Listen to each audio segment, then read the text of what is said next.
If you're looking for a cheap alternative to Peloton, I might have just found it.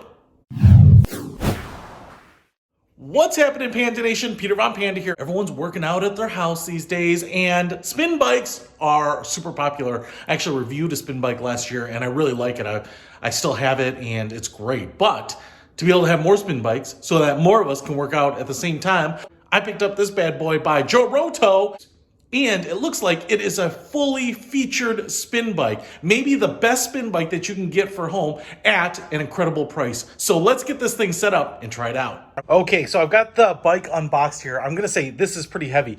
Just the chassis or the frame for the bike here is really heavy. I think it is that flywheel on there that makes it so heavy. So I would recommend unboxing it and then carrying it to where you want to do your final assembly. And you will probably need 2 people for this unless you are just a monster.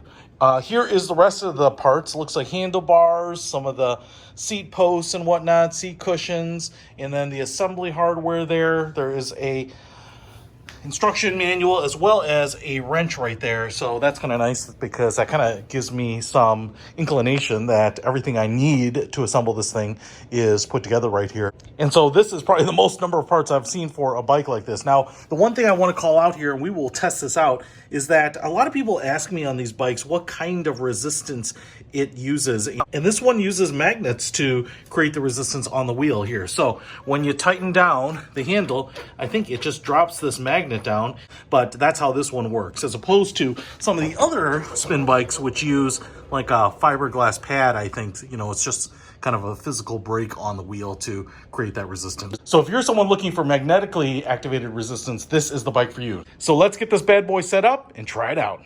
All right, it's probably gonna be easier to have everything laid out. First thing we are gonna do is we're gonna put on these legs. Now, these legs will go underneath the brackets in the front and the back. Now, the front legs will actually have the wheels here, and that's so that you can tilt it forward and move it around if you need to. So that is gonna go underneath the front bracket right there, and then the rear one, and obviously these little rubber stoppers, which are gonna help you level this sucker out, this one will go in the back there. And you're also gonna wanna use these bolts. So you will see in your package, you have a long bolt with a washer and a nut, and I believe it's going to go up through the bottom, so you will kind of push the bolt up through the bottom and then screw the nut onto the top, and you will use the wrench they included to do that. So let's get this sucker put together. All right, so we got the legs on. Now we're going to put on the seat. So you got to put in the seat post. It's the one that's angled. There's one that's a 90 degree. You're not going to want that one, and it's just going to drop in here like this. And then you are going to install the seat post here, and it will actually go on top of here like this. So the post will actually be forward. Now, if you're a really big guy and you need to be sitting way back, I have found that you can install it this way, but this is going to be kind of the natural way to do it. So you want to install it like this, and then you want to grab your tightening handle, and you want to install that from the bottom right into that little threaded hole there. Now this will let you slide this back and forth and adjust it, and then just tighten it down with this handle right there. Cool. And then you want to grab the little knob here to brace this in and screw that in here, and that'll allow you to raise up the height and lock it into certain positions. Just like that, and then lock it in. Now, I won't worry too much about that because once I get on it, I'll make the adjustments for myself. Right now we have to install the seat here, and you can see it's just like a bicycle seat, and we have a little hole here for the post, and then once we put it on the post, we will tighten it down by tightening up these bolts on the side here. So it will go right on that textured post right there, and push it down, and then just use the wrench that's included to tighten it down so that it will secure it in place. Right, on to handlebars. Now you're going to grab this 90 degree post, and that is going to go in here for your handlebars. The extended end will point forward, so you're going to push this in here. Now this little piece is a pretty tight fit. It takes a little work to get it in there. Just kind of manhandle it, and then you just take another one of these handles here, and then this will screw in the front here, I believe, to lock it in place. Okay, next the handlebars go on this part here, and then you can see we have a sliding tapped hole right there, and that's going to slide in here. Now, as I'm putting this on, these handlebars are metal and heavy, and so this is probably going to be a 2-person job. One person to hold this up. And the set comes with this giant washer here. So you're gonna wanna put this on the handle before you screw it into the bottom of the handlebars. We also wanna install this little onboard computer. If I just flip it over here, you can see that we have a battery compartment here. So you're just gonna wanna open this up. It does come with 2 AA batteries. So we'll just load these bad boys in here. And then this will just slide onto the slot right here. Looks like you can probably put a screw into the back of it to brace it in place. And then you want to take the wire from the back of it and grab the wire down here.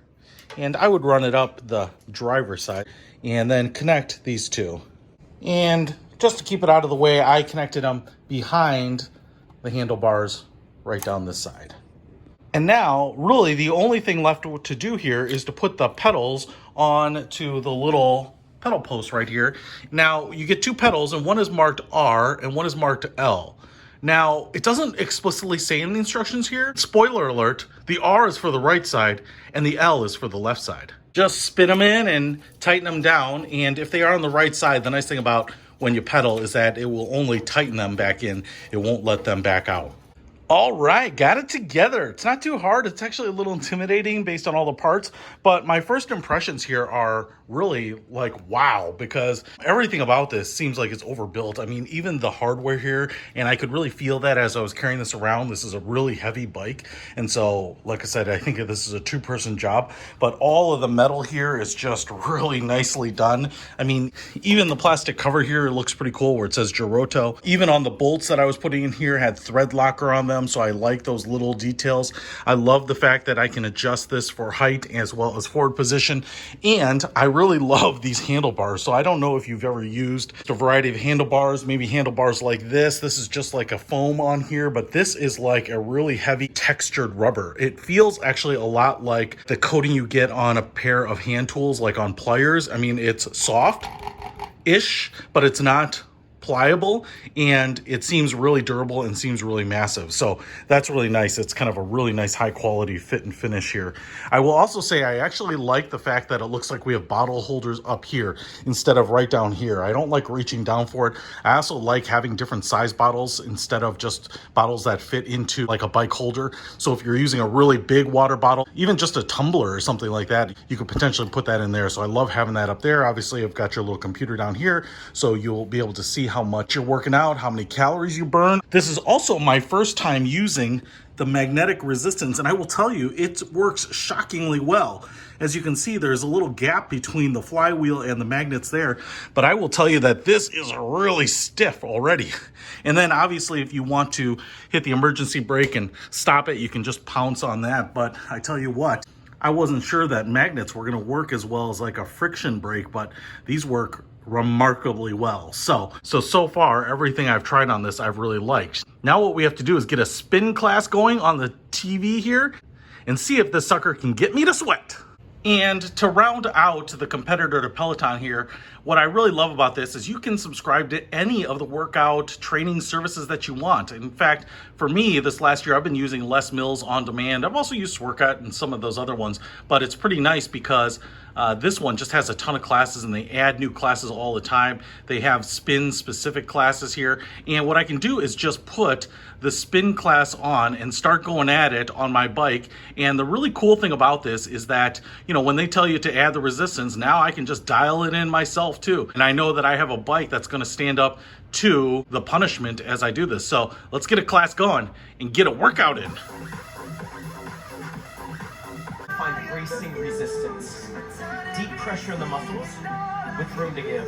Find it now. Attack! Go! You can do this, I promise! You've already done it! 2 weeks later. Whoo! All right, guys.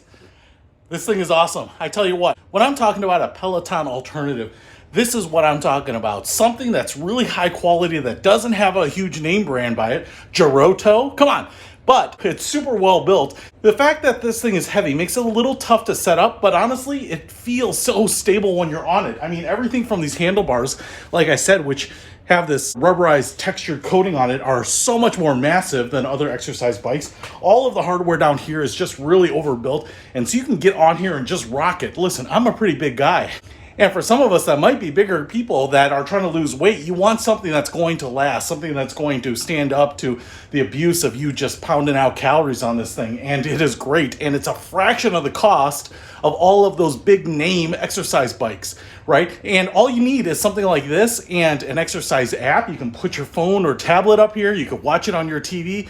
For me, spending a little over $400 on an exercise bike like this and an app for $10 a month gets me a great workout, and it's a fraction of the cost of those big names. So if you want to pick up this exercise bike, man, I think it is fantastic. It absolutely works really, really well. And it's just maybe slightly more than the discount ones, but everything about it screams like twice as good. So, hey, if you want to pick up a really good exercise bike at a really fair price, I'll put a link to this one in the description below. Peter Von Panda, out.